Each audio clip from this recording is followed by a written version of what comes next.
And welcome to the show, everyone. It's time for the Writers Corner live show. It is Tuesday. On the Writers Corner live show, we connect authors to each other and we help readers find new authors to love. Now, you probably already have your favorite type of book, whether it's fiction or nonfiction, but you never know. On the show, we may just introduce you to a new genre to love. You could discover books and authors that you didn't know before. So, on the show, you will meet both seasoned as well as new and aspiring authors. Some of our seasoned authors will help you to get published right the first time. So here we share the backstory to our authors' books and their personal journey as an author. I'm Shitty Limbanda, your host for today. I'm a global Goodwill ambassador and a live streaming advocate, and I love to help brands, entrepreneurs, and authors tell their stories and have a great online experience. My co-host is usually Mary Elizabeth Jackson, and she will not be joining us today, but she will be back next week. Today on our show, we have Roxanne. Roxanne was born in the Philippines and now lives in Las Vegas, Nevada with her family in the US. She graduated from the University of Nevada with a degree in political science and works with her family-owned business. Her first book, Annagram, was self-published in 2015, and it's a story about three countries fighting for an island. However, the reason we are here today is her second book, Time Travel, has just been released, and it highlights love, determination, and friendship. But who better to tell the story than Roxanne herself? So we shall welcome her on screen in just a moment.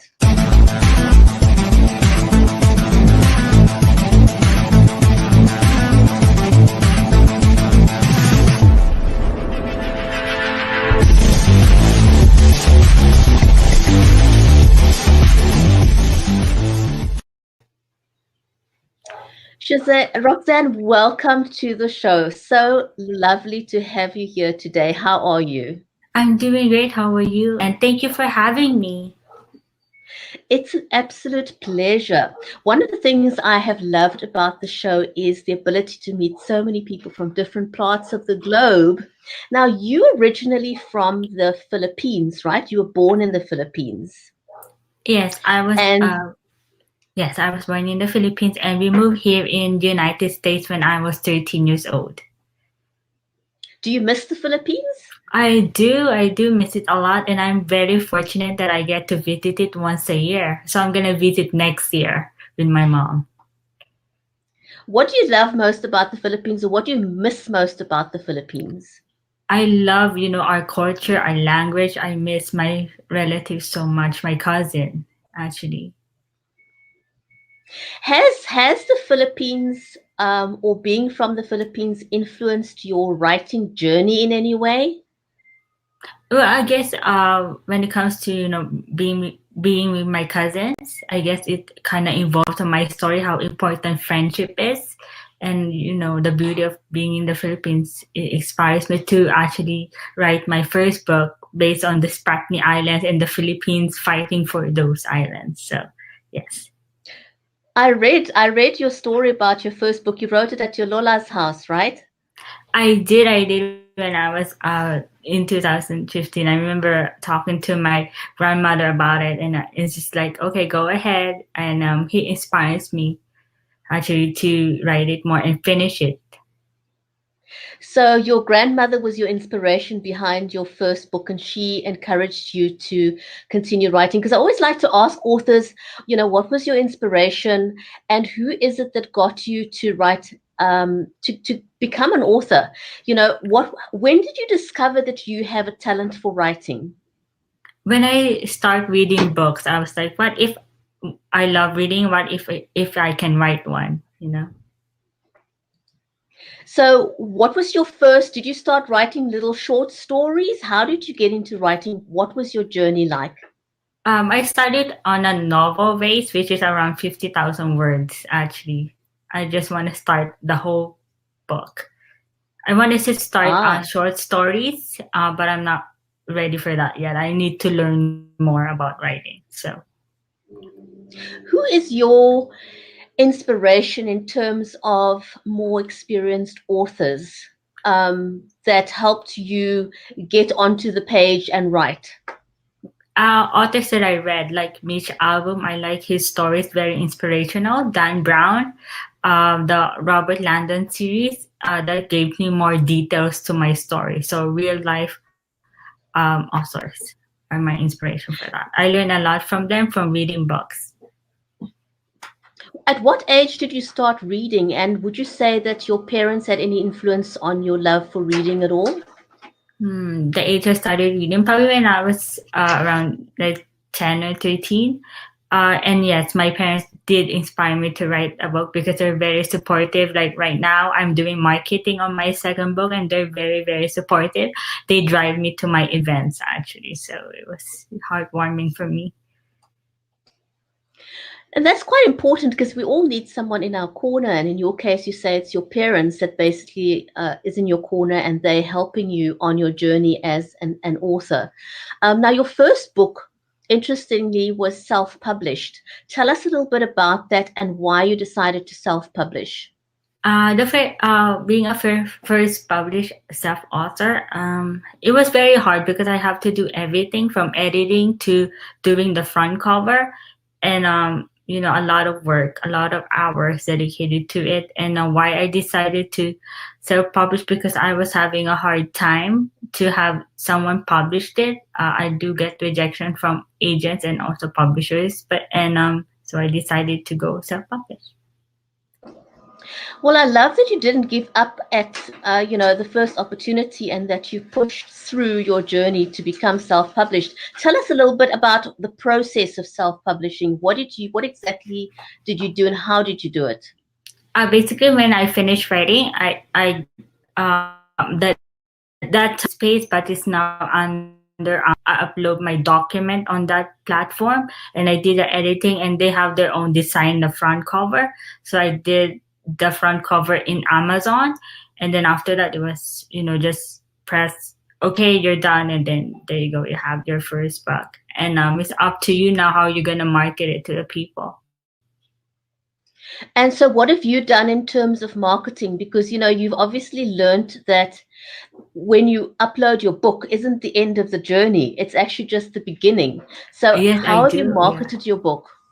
I find because my first book is about fantasy and young adults, right? So I found a book club. I found young adults who are interested in fantasy stories. So a lesson to everyone out there: just stay to your topic and learn to be more creative when it comes to marketing. So go to book clubs, go to libraries, go to bookstores. So you have to really find your audience for that book. I love that. That's a great point about defining your audience and then going where your audience is, because the audience isn't going to come to you. You have to find your audience, right? Yes, and that's the purpose of having a proper marketing plan. So how did you come up with your marketing plan? Tell us a little bit about your marketing plan. Basically, like before, I was able to find my audience. Right now, in Time Travel, it's a science romance novel, and it's still on young adults. So I was able to find young adults, any book clubs out there, science fictions and romance fictions, anything to do with that category, like book clubs and Facebook and broadcast interviews. So related to books and my audience. So now this time around, you went to a publisher. Yes. Tell us about that journey of getting published, because, there's lots of young people like yourself who may want to write, who may want to self-publish. And that's why I asked you about your journey as a self-publisher. And this time you went to a traditional publisher. What was that journey like? Did your first publisher accept it? How was the journey like for you? It was overwhelming when I got my first acceptance letter. I was over the moon. The journey for that, after I finished having someone edit my book, write the inquiry, the cytosis, and the few chapters to submit. Then I found the publisher based on my story, which is science romance novel. So I searched for them, and I begin to send, information about my book, and I waited for a few days, and then after that I get my acceptance letter. I did get rejections. Yeah, I do get rejections, and I'm just very happy that I got accepted. So I think a big part of that is not giving up when you are rejected, and just to learn that rejection is part of the journey of Are becoming a always part published of the author. journey. It's a learning experience, actually, not to give up, like you said, like giving up or improving your uh query or synthesis. It's either improving or not giving up. Those are the two things. For me personally, it's important in rejection. It doesn't matter, if you get rejected, just don't give up. That's part of life. Everybody gets rejected for me, and just move on. I like that. It's a great attitude to have. Now, tell us a little bit about time travel. How did you develop the story? What was your baseline for the story? Basically, I just use my creativity and somehow quote unquote originality for that. So yeah, it's about being creative, and I love writing all the names. The names just came out of my head. I mean, just I remember, what's the name of my main character. It's like my first name is like Roxanne Angeli, so I put Angeli in there. Just being creative and having fun. I think that's important in time travel, just creativity, because I think that for me as an author, that separates me from other authors by just having a creative story. I don't want the same story of falling in love with a character and ending getting married. I just want to, twist the story. So, like I said, it's about That's creativity. that's wonderful. That's a nice twist. So, are you any of your characters based on real people that you know, or are they entirely fictional? Our entire fictional, except for Angeli Thompson, because that's my first name. And do you hide anything in your book that people about yourself in the storyline that people may not know? Are there any hidden stuff in there?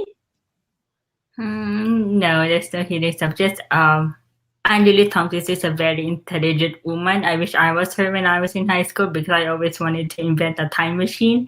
So just be noticed that how smart Angeli is in the story. How has being an author helped you in real life?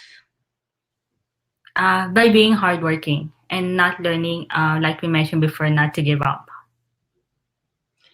Those are great qualities, especially if you're on the job market, for example, or you're wanting to look for or you're on your journey to a new career or a career, any career. To learn not to give up and just to stay the course are great qualities to have. And you definitely learn a lot of patience and a lot of that from being an author, isn't it so? Oh yes, a lot of patience in terms of waiting to publish yourself, and If in you had to, editing. Oh, go ahead. Or if in you had to tell editing. your younger self, yeah, did you self-edit or did you get an outside editor? The for Anagram, my first book, I have to self edit, and in time travel, I have to edit myself and send it to editor. Now, if you have to take your two books, Roxanne, is there anything that you learned from your first experience as a newly published author that you could implement in your second book or your second journey? Did you learn anything from the first Oh process? yes, I did the marketing part. I learned a lot by finding the proper audience, by being patient, and editing. Make sure someone also edits your book, because it's not nice for me just for myself to edit my own book. I have to have someone edit it for me, so I can know the proper grammar, the proper words for that. Right. So we're going to take a very short break very quickly. And when we come back, I would like to know, what is your advice to anyone else out there that wants to become a published author?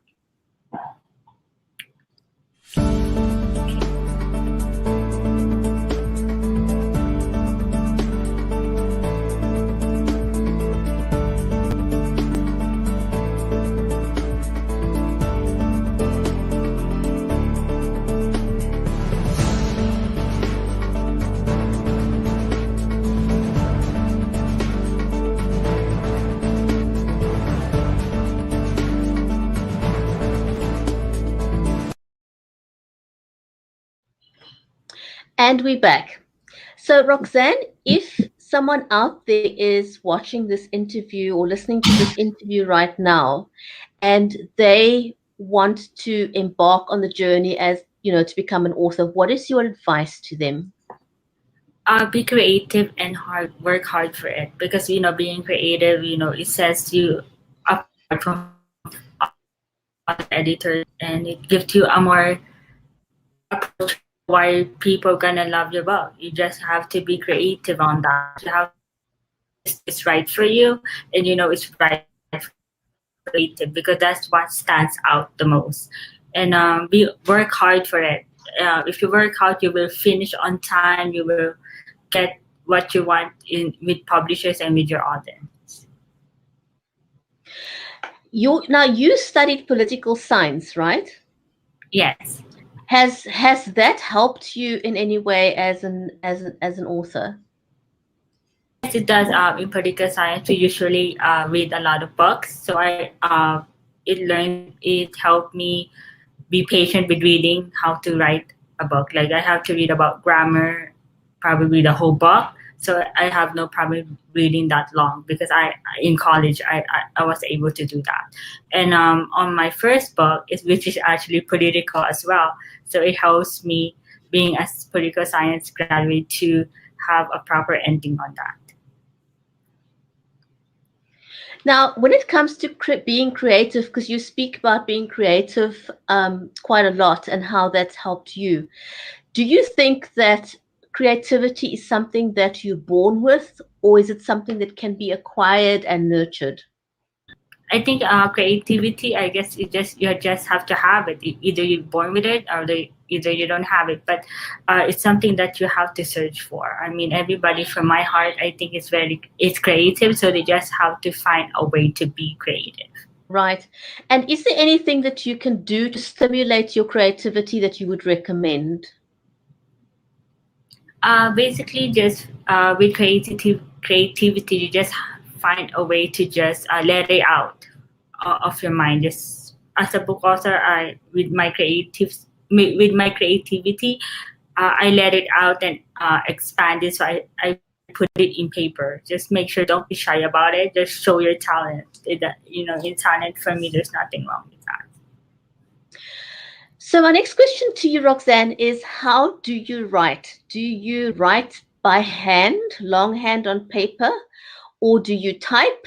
What is your preference, or do you do both? Both. Actually, I started with writing because that's a way easy for me to like make notes or cross out words. So writing first, then typing.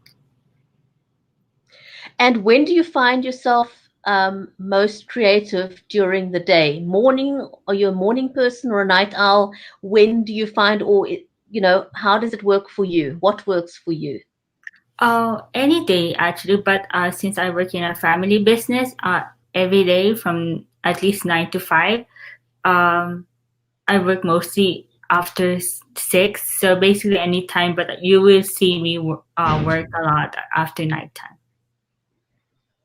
And if or do you carry a pen and paper around with you? And if you have a thought that you would like to include in your book, do you jot it down, or do you just rely on your memory to remember when you get writing? Oh, both. Because when I remember stuff, it doesn't work for me. It's like, okay, what did I say? What did I say? So both. Actually, I try to write it down again because I forget things. I'm sure, I think a lot of authors do that. They carry a pen and paper with them. So when they have an idea, they want to write it down. And are you planning to do another book after time travel? Oh yes, I do have a plan to write my other book, but probably I don't know when because I'm just busy with marketing so far. But yes, I do have a plan to write my third book. Where can people find time travel? Where can they get a copy of the book? They can find it on Amazon online, and Kubo and Mashwords. So all the usual places can be found online. And do you have an author page on Facebook where people can connect with you? Oh yes, my username is Roxanne Sanuse. So that's my facebook.com/Roxanne A. Sanusi. So people can connect with you on your author page. And do you connect with your readers on Twitter as well? Oh, yes, I read their messages. Yes, I do. And I also reply to them. Fantastic. So people can look out for you on your Facebook author page as well as connect with you on Twitter. Yeah. Is there anything unusual about yourself or your writing style that you'd like to tell people about? I just write everything down and then I cross out the words I don't like. But I write based on, what I think is right for the story, just based on my creativity. So everything that I think, I write it, and either I erase it, either I put it in the story. So basically, I'm just being myself in the story. Time Travel's got a beautiful cover. Who designed the cover for you? Oh, my publisher, Advil Publishing LLC. So thank you so much for the compliment on the front cover. I love it also. It's a great cover. I was going to ask you who designed it because it's beautiful. Oh, thank you so much. I love it. I love the huge clock on the back of the beautiful woman. So I love it. I love the color also. Did you have any input into the color scheme and anything like that, or was it entirely with the guidance of your publisher? Yeah, they did. Yeah, they did ask me about it, and just I leave it up to them to do that, and it's up to me to say like whether if I like it or change it. So I just let them be. Yeah, the result is absolutely stunning. Oh, So, thank you. yes, absolutely. And are you doing any book signing? As of now, I am not, but I'm planning to talk to bookstores about it because I'm just into interviews right now and book club appearance. I do have a book club appearance this week, so Right. hopefully. And do you usually post those on your Facebook page? So if people want to attend one of your book signings, they will know where you will be doing your book signing from your Facebook page. Before, yes. Okay, now that is fantastic. Roxanne, it was wonderful having you on the show today. And I hope that you're going to sell lots and lots of books. Thank you. And so I wish you well. It was really fantastic having you on and getting to know you a little bit better, and also getting to hear about your book, Time Travel. Thank you so much for having me. It is a great pleasure. Thank you for joining us today. And I want to say a huge big thank you to everyone who's watching the show live today, everyone watching the replay and listening to the podcast. Thank you so much, everyone. Thank you. Thank you so much from the bottom of my heart. I'm sorry, did you have a final word? Oh, to everyone out there, just be creative in life, and I hope that you will be successful and learn to work hard for it. And have a good day. Wonderful. Thank you so much. Bye, everyone. Thank you.